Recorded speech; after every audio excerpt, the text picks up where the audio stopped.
Welcome back to my channel. मी कोमल तुमचं अगदी मनापासून स्वागत करते। कसे आहात तुम्ही सगळे? अपेक्षा करते खूप छान आणि मजेत असतात। आजच्या नवीन दिवसाची सुरुवात झालेली आहे आणि ती पण सकाळी 4 वाजेला। मला जायचं होतं दुकानात, त्यासाठी मी लवकर उठले होते। तर अगोदर सकाळी उठल्या मी अगोदर मटकी भरून घेत असते। हे माझे दुकानात जायचे सकाळचे कामं असतात। त्यानंतर मग मी दही काढून घेणार होते। संध्याकाळी दही लावत असते, त्याच्यासाठी मी फुलपात्रामध्ये किंवा एका कपमध्ये दही काढून ठेवत असते, जेणेकरून कोणाला खावंसं वाटलं दुपारी तर कोणी खातं, नाहीतर मग जेव्हा कधी संध्याकाळी दही टाकत असते तेव्हा मी मलईमध्ये जे उरलेलं दही असतं ते टाकत असतं। कारण जेव्हा कधी आपण तूप वगैरे कढवतो तेव्हा ती जी लोणी असते ती पण छान निघत असते। तर मी हे दही टाकत असते। त्यानंतर मला गरम पाणी म्हणजे वॉर्म वॉटर घ्यायचं होतं, जे की मी सकाळी रोज घेत असते। तर आपल्या शरीरासाठी पण खूप फायदेशीर असं हे गरम पाणी असतं सकाळी सकाळी जर घेतलं तर। त्यानंतर मग मी हे पाणी घेत असते, तांब्यातलं पाणीच घेत असते, कारण तांब्यातलं पाणी आपल्या शरीरासाठी खूप छान असतं। म्हणजे सकाळी सकाळी जर घेतलं तर अजून जास्त आपल्याला बेनिफिट्स त्याच्यामधून आपल्याला मिळत असतात। जेव्हा कधी आपल्याला आपले कामं हे पटकन आवरायचे असतात तेव्हाच आपल्यासोबत काहीतरी होत असतं। मला फक्त अद्रक लसूणचे डबे काढायचे होते आणि त्याच्यासोबत दुसऱ्या पण वस्तू पडत होत्या। असं नेहमी माझ्यासोबत होतच असतं आणि ते पण ज्या दिवशी मी दुकानात जात असते त्या दिवशी माझ्यासोबत होत असतं। असो, आपले कामं तर आपल्यालाच करावं लागतात आणि आपल्यालाच सावरावं लागतात। त्यानंतर माझं गरम पाणी पण झालेलं होतं, तोपर्यंत मला अंघोळ पण करून घ्यायची होती आणि त्यानंतर मस्त फ्रेश वगैरे झाली। आणि मग स्किन केअर तर मी जास्त काही करत नाही, ज्या दिवशी दुकानात जाते फक्त सिंपल असं मॉइश्चरायझर लावून घेत असते, कारण मला खूप जास्त स्वेटिंगची पण प्रॉब्लेम आहे आणि दुकानात हीटिंग म्हणजे चालूच असते, म्हणजे गॅस एनी टाईम चालूच असतो। त्यासाठी मग मी जास्त काही लावत नाही। जेव्हा कधी घरी असते तेव्हा अशी प्रॉपर स्किन केअर करत असते। त्यानंतर मग दुकानात जाताना मला माझ्या वस्तू ज्या घेऊन जायच्या असतात त्या मी घेऊन जात असते, कारण कधी कधी असं होतं माझं चार्जर घरी राहतं, कधी काहीच घरी राहून जातं, म्हणून मी अगोदर लक्ष करून माझ्या वस्तू ज्या आहेत ते ठेवून घेत असते। आणि सोबत तर माझी बॉटल आणि माझे फळं असतातच, कारण हेल्थ कॉन्शियस मी खूप जास्त आहे, म्हणजे मला प्रॉपर असं सगळं लागतं। त्यानंतर मग दुकानात जायला निघालो तर आम्ही 5 वाजेपर्यंत दुकानात पोहोचलेलो होतो। कारण एवढ्या लवकर जायचं कारण म्हणजे असं होतं की 15 ऑगस्ट असल्यामुळे दुकानात खूप जास्त गर्दी पण होते आणि ऑर्डर पण खूप जास्त असतात। तर 150-200 असं काहीतरी ऑर्डर आलेल्या होत्या, त्या 6 वाजेपर्यंत द्यायच्या होत्या। ऑर्डर या शाळेचे सर किंवा मग कॉलेजचे आणि मग जवळच आमच्या नगरपालिका आहे, तर मग तिथले कर्मचाऱ्यांचे पण ऑर्डर्स असतात, त्या पूर्ण आम्हाला करून द्यायचे होते। त्यासाठी आम्ही एवढ्या लवकर गेलेलो, नाहीतर मग एरवी 6 वाजेपर्यंत आम्ही जात असतो आणि 7 वाजेपर्यंत सगळा सामान आमचा होऊन जात असतो। आणि मी नेहमी म्हणत असते मला शॉपवर जायचं आहे असं तसं। तर हेच आहे आमचं शॉप, छोटंसं आहे पण खूप छान आहे।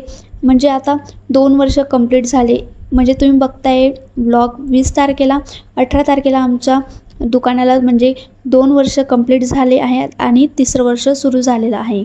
तर आदल्या दिवशी सारीही आम्ही तयारी करून ठेवत असतो, जेणेकरून दुसऱ्या दिवशी जात असतो तेव्हा अजिबात अशी घाई होत नाही, व्यवस्थित कामं असे पार पडतात। 2-2:30 वाजेपर्यंत आम्ही घरी येत असतो। त्यानंतर मग जेवण करते, जेवण केल्यानंतर थोडापर्यंत आराम करावाच लागतो। तर त्यानंतर थोडासा काही माझा वेळ उरतो, तो मी माझ्या एडिटिंगसाठी नाही तर मग काही कामांसाठी मी काढत असते। त्यानंतर मग संध्याकाळची रुटीन आपली चालू होऊन जात असते बायकांची, हे करा ते करा।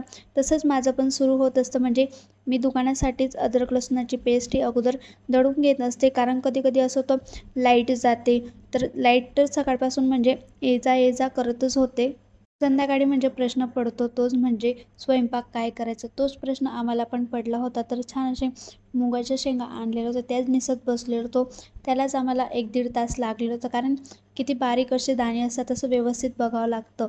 त्यानंतर मग संध्याकाळची रुटीन ही सुरू होऊनच जात असते आपली बायकांची, हे करा ते करा, त्यातच आपला दिवस हा पूर्ण निघून जात असतो। कधी कधी असं वाटतं की जबाबदारीचं ओझं खूप आहे, पण खरं सांगायचं तर जबाबदारीमुळेच आपण सगळं शिकतो। घर सांभाळणं, नाते जपणं ही सगळी कामं जबाबदारीतून नीट पार पाडतात। हे केल्यावर आतून अभिमानही वाटतो की हो, आपण आपलं कर्तव्य पार करतो। एका स्त्रीच्या मागे किती कामं असतात, सकाळपासून तर संध्याकाळपर्यंत तिला तिची कामं पूर्णही करावीच लागतात। कामांचं मॅनेजमेंट करणं हे खूप इम्पॉर्टंट असतं. म्हणजे ह्या वेळेत आपली कामं हे व्हायलाच पाहिजे, असं कधीतरी आपण आपलं मॅनेजमेंट हे तयार केलं तर आपल्याला स्वतःसाठी पण टाईम मिळतो. जबाबदारीचं खरं महत्त्व तेव्हाच कळतं जेव्हा आपण ती पाळतो. घर नीट चालावं, नाती टिकून राहावीत आणि सगळ्यांना समाधान मिळावं. आज तुमच्यासोबत एक रेसिपी शेअर करते, ती म्हणजे मुगांच्या दाण्यांची भाजी. तरी खूप म्हणजे दिसायला तर खूप किचकट असते पण करायला सोपी असते. तर अगोदर कढईमध्ये तेल तापवायला ठेवलेलं होतं. त्यानंतर मग त्यात जिरं, कढीपत्ता आणि लसूण टाकलेला होता. छान असं लसूणचा कलर बदलूस्तर परतून घ्यायचं. त्यानंतर मग त्यात कांदा पण टाकायचा, कारण कांदा टाकल्यामुळे काय होतं, भाजी छान अशी पण लागते. आणि कांदा जोपर्यंत मऊ होत नाही तोपर्यंत छान असं त्याला परतून घ्यायचा. त्यानंतर मग त्यात टाकायचं टोमॅटो पण छान असं परतून घ्यायचं. त्यानंतर मग आम्ही गरम मसाला हा जो घरीच करत असतो, कारण दुकानासाठी पण लागतो तर आम्ही घरी पण वापरायला तोच घेत असतो. त्यानंतर मग छान असं मुगाचे दाणे त्यात टाकून घ्यायचे, सगळे करून परतून घ्यायचे. 5-10 मिनटं तसेच राहू द्यायचे, पाणी न टाकता त्यांना छान असे शिजू द्यायचे. प्रत्येकाच्या भागात अशी वेगवेगळी पद्धती असतात भाज्या करायची. आमच्या खानदेशात अशी काही पद्धत आहे ही भाजी करायची, तर आम्ही त्या पद्धतीनेच करत असतो. त्यानंतर मग आपल्याला लागेल तसं पाणी टाकायचं, घट्ट किंवा पातळ हे आपल्यावर असतं. त्यानंतर त्यात थोडासा शेंगदाण्याचा कूट पण टाकायचं, जेणेकरून छान अशी भाजी होते आणि चवीला पण छान लागते.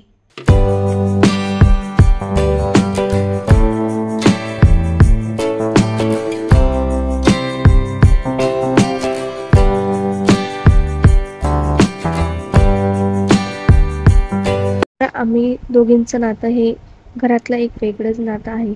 आमची दोघींची मस्करी, गप्पा आणि एकमेकांची साथ सगळं यात सामावलेलं आहे. छोट्या छोट्या गोष्टीवर हसणं किंवा मग एकमेकींना आधार देणं, यावरूनच हे नातं अजून घट्ट होतं. खरं सांगायचं तर आम्ही एकमेकींशी जोडून आहोत, तर घरात नेहमी आनंद आणि एकांत वातावरण वाटतं. कुठं पण बाहेर जायचं असलं, काही पण करायचं असलं तर आम्ही दोघीजणी सोबतच असतो.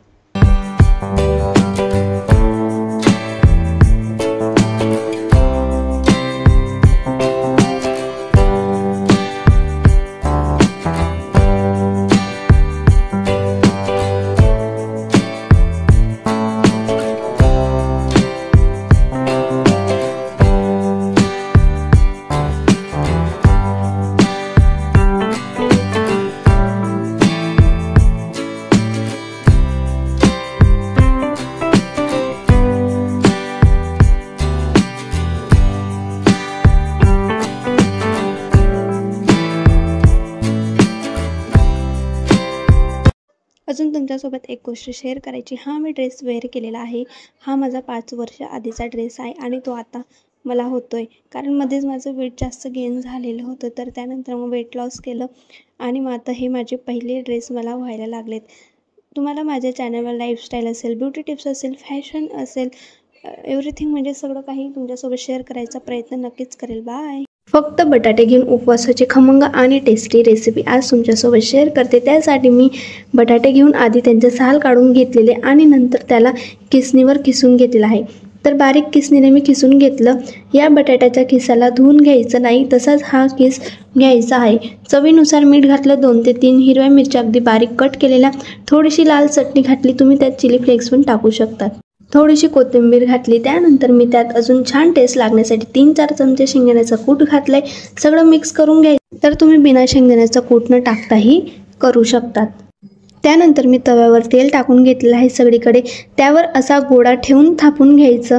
तर यामध्ये आपण कुठलंच पीठ घातलेलं नाही, पण बटाट्यामध्ये जो स्टार्च असतो त्याने याला छान अशी बाइंडिंग आलेली आहे. आता मीडियम फ्लेमवर तेल किंवा तूप लावून भाजून घ्यायचं, तर एकदम मस्त खरपूस दिसतंय. लिंबाच्या लोणच्यासोबत किंवा दह्यासोबत तुम्ही हे खाऊ शकतात आणि तुम्ही पण अशी रेसिपी एकदा नक्की ट्राय करा. बाय.